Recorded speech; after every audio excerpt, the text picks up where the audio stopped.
Perdão. Aí o verso 20. No entanto, virão dias em que o noivo será tirado, e então naquele dia eles vão jejuar. Ninguém costura um remendo de pano novo em roupa velha, porque o remendo novo tira um pedaço da roupa velha e o buraco fica ainda maior. E ninguém põe vinho novo em odres velhos, porque se fizer isso, o vinho romperá os odres, e se perdem tanto o vinho quanto os odres. Mas põe-se o vinho novo em odres novas. Presta atenção aqui que eu vou tentar explicar aqui, porque a gente tem um bocado de coisa para conversar. Primeira observação que eu quero deixar muito importante aqui é que todo mundo, todos nós, todos, eu como pastor, o pastor Johnny, o Vinícius, que vai passar pelo período probatório para pastor, seja quem for, a gente tem que ter uma coisa na nossa cabeça, uma frase que não pode sair da nossa cabeça, que é o seguinte: entre o que eu acho, entre o que eu penso e o que eu sinto, eu preciso ficar com a palavra de Deus. Eu prefiro e preciso escolher a palavra. Por quê? Porque às vezes eu acho uma coisa, mas isso que eu acho é o que está na Bíblia. Às vezes eu penso de um jeito, mas aquilo que eu penso é o que a Bíblia me diz. Às vezes eu sinto algo, mas isso que eu sinto, ele é bíblico. Por um exemplo, deixa eu dar um exemplo. Como eu disse lá na igreja, a Bíblia diz algumas coisas que passaram-se anos e anos e anos e anos e anos as igrejas pregando algo diferente do que se está na palavra. Então, muitas e muitas vezes, o que acontece? Acontecia de pessoas, elas pegar a Bíblia, entender do jeito delas, achar alguma coisa da Bíblia da forma dela, da cabeça dela, e aí ela falava com que aquilo fosse uma verdade. E não é assim que funciona. A palavra de Deus é a verdade. Então, eu posso fazer aquilo que a palavra diz que eu posso fazer. E eu não posso fazer o que a palavra diz que eu não posso fazer. Só que para isso eu preciso estudar a Bíblia. O centro do conhecimento da vida cristã não é o que eu acho, eu como pastor ou eu como cristão, não é o que eu penso, não é o que eu sinto, mas é o que a Bíblia diz. A Bíblia diz que Jesus é o Rei dos Reis e o Senhor dos Senhores.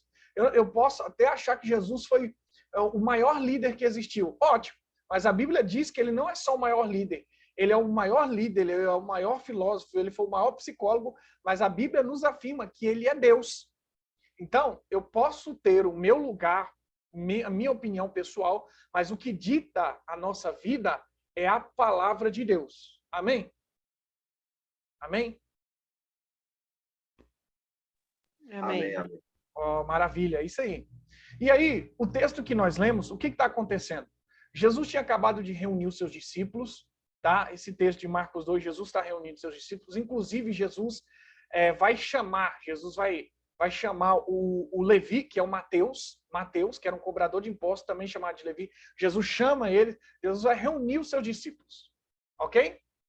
Aí o que Jesus vai fazer? Quando ele está reunido com seus discípulos, os discípulos de João Batista, que já pregava, né, um pouco antes de Jesus, João Batista já pregava, os discípulos de João Batista, eles começam a perguntar, junta os discípulos de João Batista e os fariseus, e começam a perguntar o seguinte: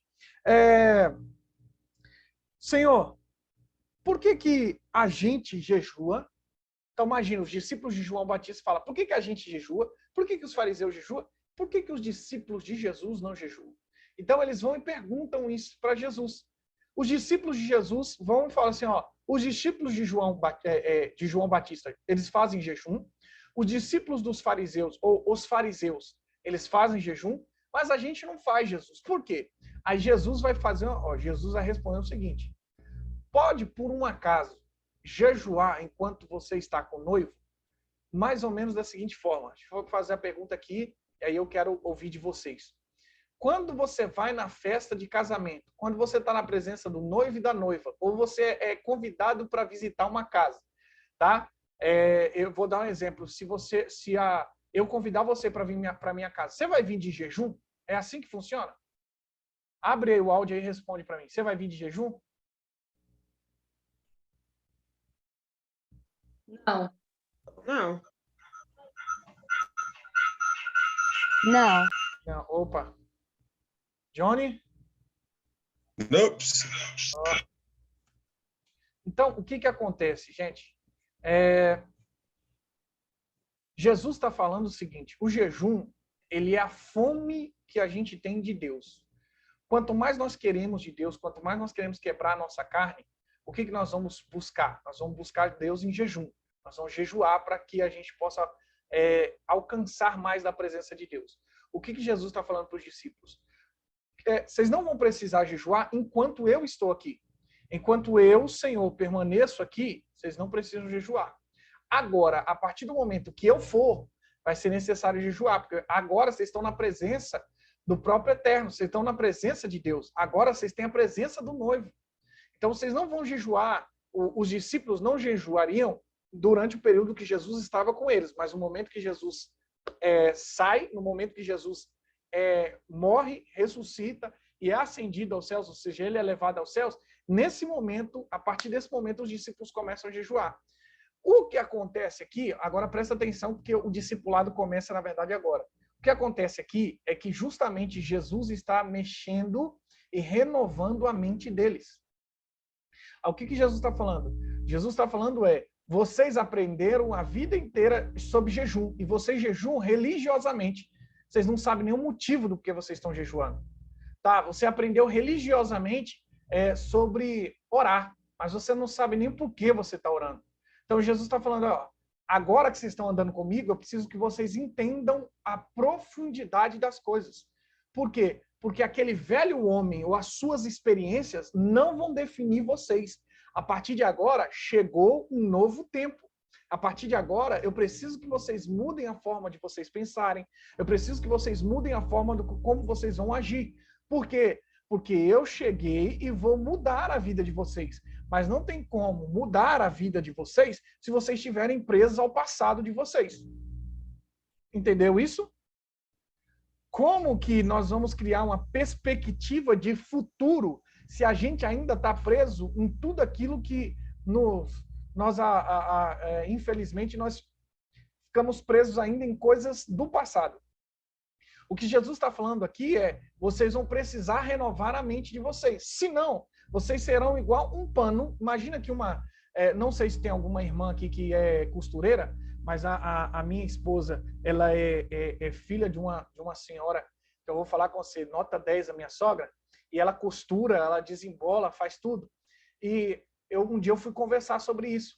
Quando Jesus vai falar sobre essa questão, ninguém costura remendo de pano novo em roupa velha. Primeiro, tem dois problemas aqui. Primeiro, quem é que vai comprar um pano novo, novinho, e cortar esse pano para colocar remendo na roupa velha? Se você está comprando um pano novo, por que você não usa o novo? Por que você vai comprar um pano novo para cortar ele, fazer um remendo dele para colocar na roupa velha? Ninguém faz isso. Se for para comprar um pano novo, remendo já é de pano velho. Pano novo é para roupa nova, para coisa nova.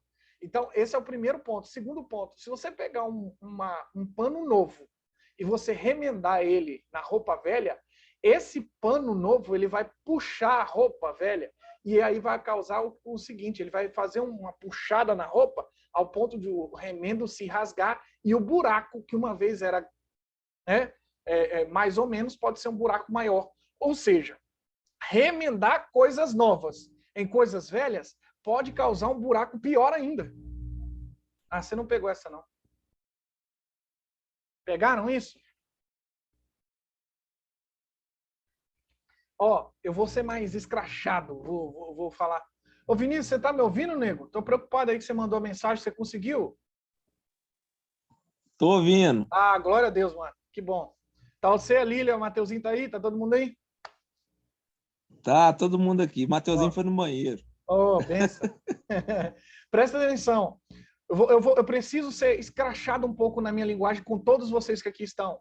Não deixe com que as nossas experiências passadas de coisas velhas, e aí eu quero dizer não antigo, porque o antigo é aquilo que envelheceu bem, mas a coisa velha é aquilo que passou e ficou ruim. Não deixe com que as nossas experiências de coisas velhas determinem o novo de Deus. Deus não vive de remendo, Deus vive de coisas novas.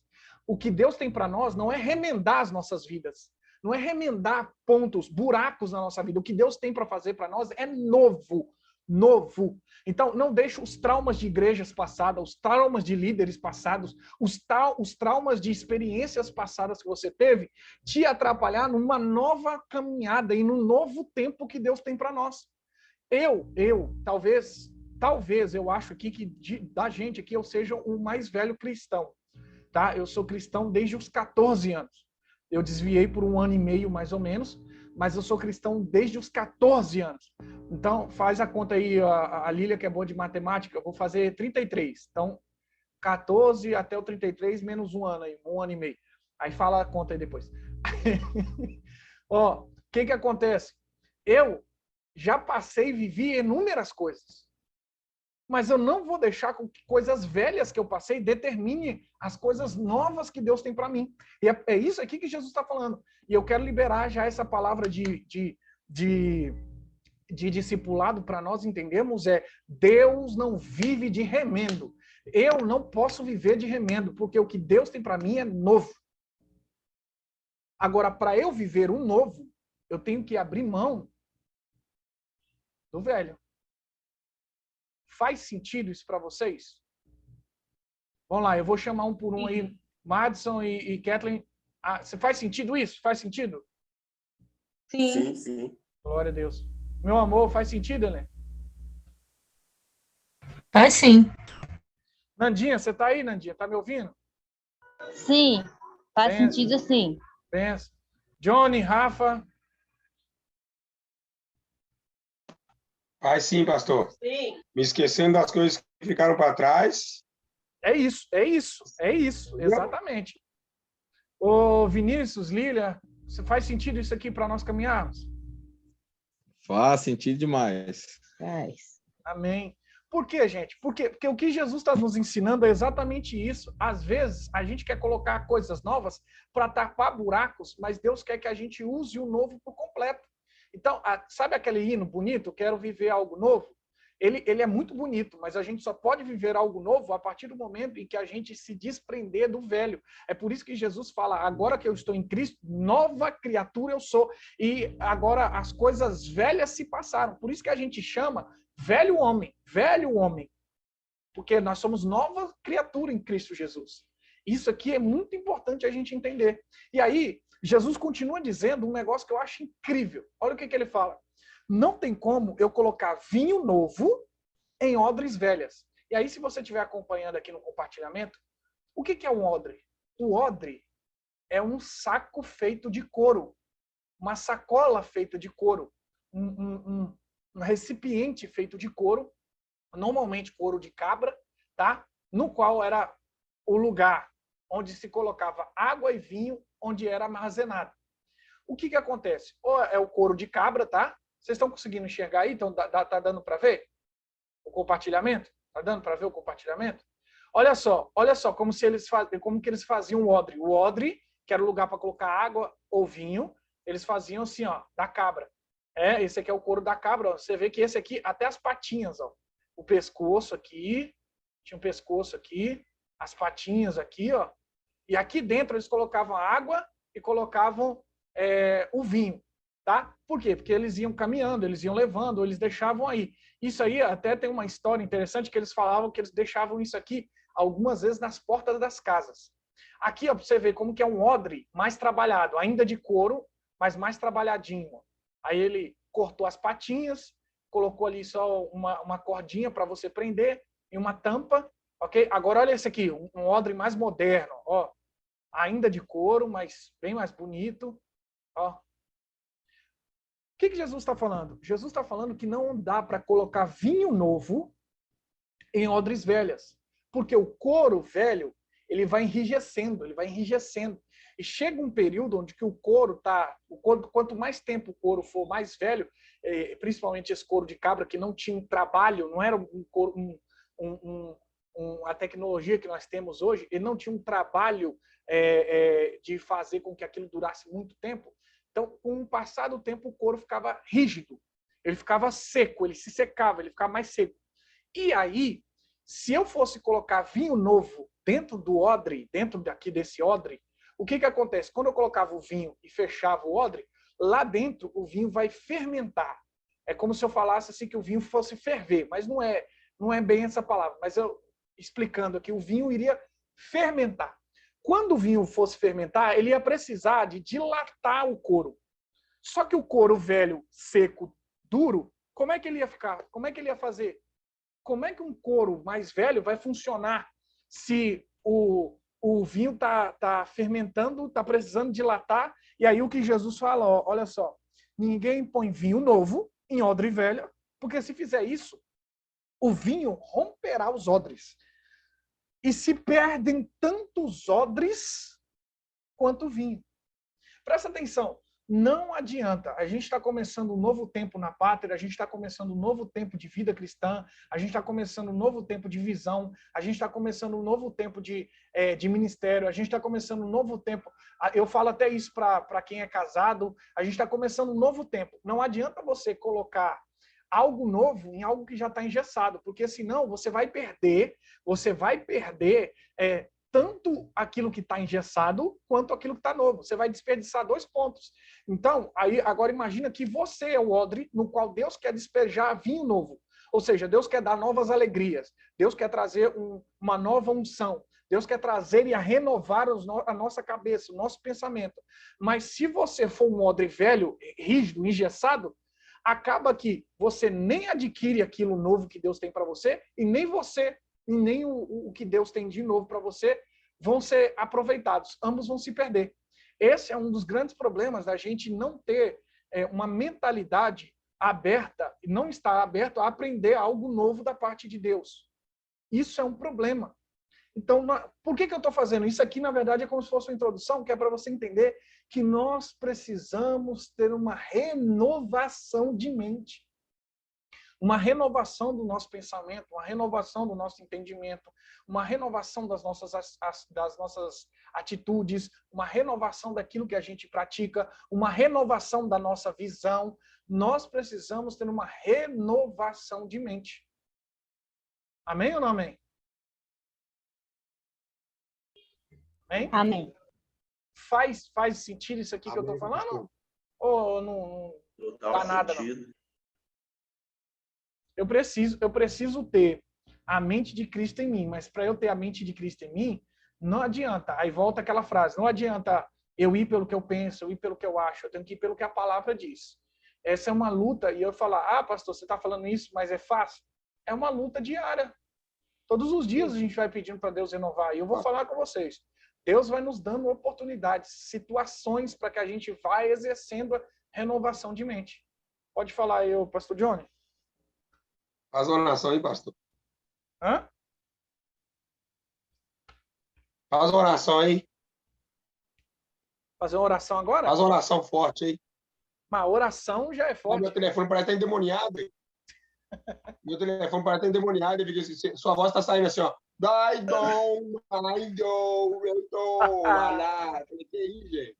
Então, você tem que ver uma perspectiva diferente. De repente, ele está falando línguas estranhas, você que não está pegando, né? O meu telefone então foi batizado, ele está falando em línguas estranhas, sua voz está chegando aqui. Deixa eu fazer o seguinte. Espera só um minutinho. Deixa eu fazer o seguinte. Vou tentar trocar por outro aparelho. Espera aí. Acho que é meu telefone, pastor.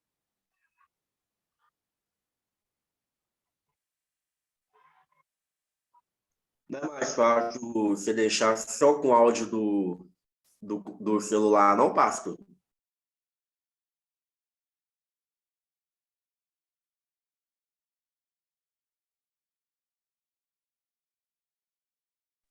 Ô, pastor, eu vou trocar aqui. Vou entrar no da Rafaela. Vou entrar na minha esposa aqui.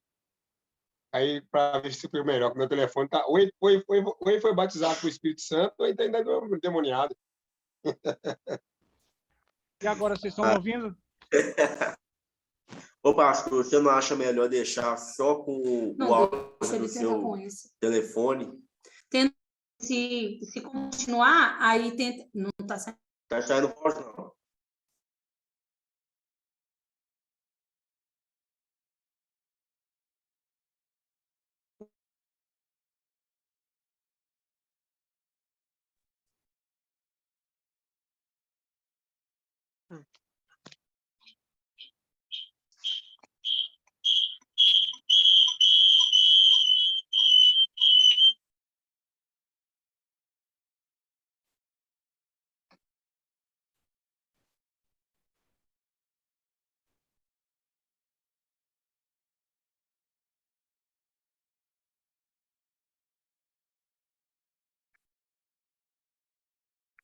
De volta.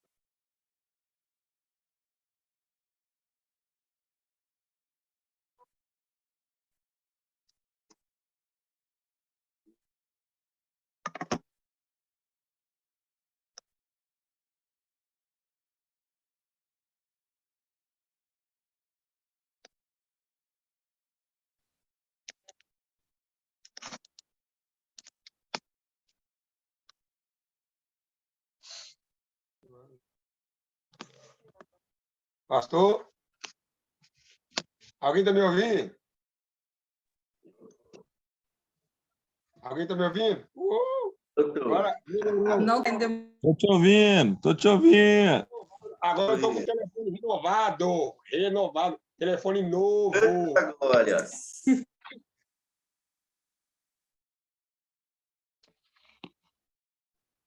Pastor, oi, pô. Ganhei. Estou com o telefone agora novo. Olha a imagem como é que tá. Gente, parecendo iPhone. O meu parecia que tava tendo churrasco aqui em casa, tá cheio de fumaça. Que isso? Anai! Olha a imagem, menino. Meu Deus, tá mostrando até as espinhas que eu tô tendo aqui, ó. Eita glória! É o 13 Pro Max. Funcionou? Foi? Foi, pastor. Foi? Foi. O som foi, Gary? Aí, tá ótimo. Vocês estão me ouvindo bem, Tá então? bacana, tá bacana o som. Tá? Então, maravilha. Então, vamos para cima. Então, vamos continuar aqui. Aí, eu tô ouvindo vocês mais baixo, tá? Então, eu vou pedir para vocês depois, quando for falar, fala um por vez para eu poder ouvir vocês bem. Vocês estão conseguindo me ouvir bem, então, né? Fala comigo. Estamos sim. Tá me ouvindo bem? Estamos sim. O Tamo. Vinícius ouviu, Estamos sim, pastor. Estamos sim. Maravilha, Johnny. Pastor, estamos sim. Opa, benção. Agora vamos lá. Eu coloquei aqui o perigo, e esse é o perigo que a gente pode viver, é o perigo de querer viver algo novo, mas ainda com a mente formatada, ou seja, com a mente engessada. E isso é realmente um grande perigo. Isso realmente é uma coisa que pode nos prejudicar. Ok? Então, o que Deus está falando aqui, imagina o seguinte, o que Deus está falando conosco aqui é que o vinho novo, ele precisa ser colocado em odres novas. E isso significa que os pensamentos que Deus quer colocar em nós precisamos ter uma mente aberta e uma renovação da mente para que a gente possa alcançar aquilo que Deus tem para nós, para que a gente possa ser útil para o que Deus tem para nós. Então, eu sei que muitos de vocês aqui, e assim como eu, a gente tem experiências em outras igrejas, experiências com outras lideranças, a gente tem experiências pessoais nossas, as nossas histórias, mas a gente precisa estar aberto ao que Deus tem para fazer para nós. Eu vou dar um exemplo aqui, porque essa primeira parte aqui, eu vou encerrar essa primeira parte do discipulado e eu vou mandar lá no grupo para a gente começar uma nova reunião. O que eu quero dizer aqui, eu dar um exemplo para vocês. Vocês já foram nas igrejas onde no envelope, todo mundo tem que colocar um nome para... Se você é dizimista, você tem que colocar o seu nome. Vocês já foram assim? Já foram? Amém ou não, amém? Sim. Sim, Beleza. sim. Amém. Amém. Eu já conversei com o pastor Johnny e outra coisa, além disso, vocês já foram na igreja onde vocês já ouviram falar que o dízimo é obrigatório? Vocês já ouviram falar que o dízimo é obrigatório? Ou não?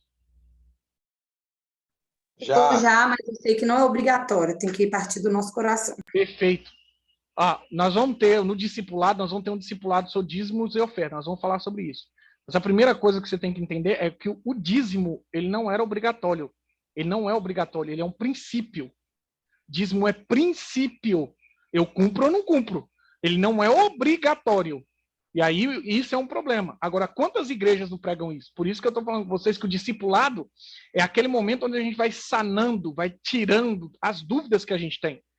Aí eu volto ao envelope. Por que coloca o nome, as pessoas colocam o nome no envelope? Minha visão aqui, no qual eu conversei com o pastor Johnny já. Na nossa igreja, a gente vai ter os envelopes, mas a pessoa não precisa colocar o nome dela.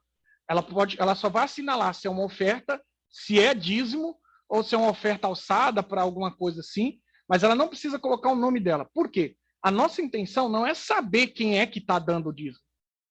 Por quê? Para depois eu não ouvir alguém falar assim, mas o pastor está ajudando aquela pessoa lá porque o dízimo dela é melhor, porque o dízimo daquele fulano lá é tanto, porque o dízimo de... Não, eu não tenho que saber o quanto é o seu dízimo. Se você quiser cumprir o seu princípio de devolver o dízimo que está ajudando a casa do Senhor, porque esse é o princípio, maravilha, glória a Deus. Mas eu não preciso disso, até porque eu não quero que depois alguém entenda que eu sei o nome do fulano que está no dízimo, que está entregando o envelope, que é por causa disso. Não, a gente não precisa disso. Ou seja, isso é um vinho novo. É muito difícil, às vezes, para algumas pessoas aceitar isso aqui que eu estou falando. Inclusive, falar que o dízimo não é obrigatório. Isso é uma coisa que na cabeça de muitas pessoas fala, então a igreja vai ficar como? A igreja vai se sustentar como? Com dízimo, com as ofertas. Mas não deixando claro que, biblicamente, isso não é obrigatório. Outra coisa, deixa eu dar um ensinamento para vocês aqui. Na Bíblia, não é Santa Ceia, igual domingo a gente vai ter. Na Bíblia é Ceia do Senhor. Santa Ceia, você pode procurar lá que não vai ter Santa Ceia. Tá? Ceia do Senhor. Por quê? Porque na Bíblia, a ceia, essa grande ceia, nós vamos participar na volta de Cristo, onde nós vamos cear com Ele. Mas na Bíblia, você não vai encontrar Santa Ceia, porque isso foi uma questão da Igreja Católica. Agora, quantas vezes a gente já não viu cartazes de igreja evangélica colocando culto de Santa Ceia? Quantas vezes? Agora, se você quiser, a gente abre lá a Bíblia e vai ver lá, é ceia do Senhor. Isso, é isso que eu quero que a gente entenda. Tenha a mentalidade de entender que a palavra de Deus vai nos conduzir a novos tempos, a novas coisas, a momentos maravilhosos. Eu não sei se alguém aqui já ouviu, mas a Bíblia diz que a igreja é família de Deus. É a família de Deus. E isso é uma visão onde nós queremos ter aqui, de uma visão de igreja como uma grande família. Essa família pode ir crescendo, mas nós não vamos pertencer todos a uma grande família, a uma mesma família. Esse é o nosso sentido. O sentido do renovar a nossa mente, é necessário a renovação de mente para que a gente venha a entender o que Deus quer proporcionar para nós. O que é que Deus quer proporcionar para você? O que é que Deus quer proporcionar para mim? Uma renovação de mente para que a gente possa viver um novo tempo nele. E eu acredito fielmente que nós podemos viver e que nós vamos viver coisas extraordinárias da parte de Deus que nunca vivemos antes. Eu não sei se você crê nisso, mas eu creio nisso. Por quê? Porque eu creio que um novo tempo de Deus está para estar sendo preparado para nós. Já está preparado para nós. Mas eu preciso com que a minha mentalidade, ou seja, com que a minha mente entenda esse tempo de Deus, esse novo tempo de Deus para mim. Amém? Dá um amém aí, Márcia e Kathleen. Amém. Rafaela e Johnny. Amém. Amém. Nandinha já deu um amém. O Vinícius... Nandinha, não cruza o caminho meio da Rafaela, não, que primeiro era nós. Amém, pastor. Você demorou? Você demorou? Demorou. Demorou. Aí, Vinícius, entrando no caminho, nosso pastor Thiago falou, Rafael, amém. Ô, gente, eu vou finalizar aqui, ó. Pastor Johnny, você é terrível. Ó, vou finalizar a gravação e vou mandar um novo link para a gente ir para a segunda parte agora e aí finalizar na segunda parte.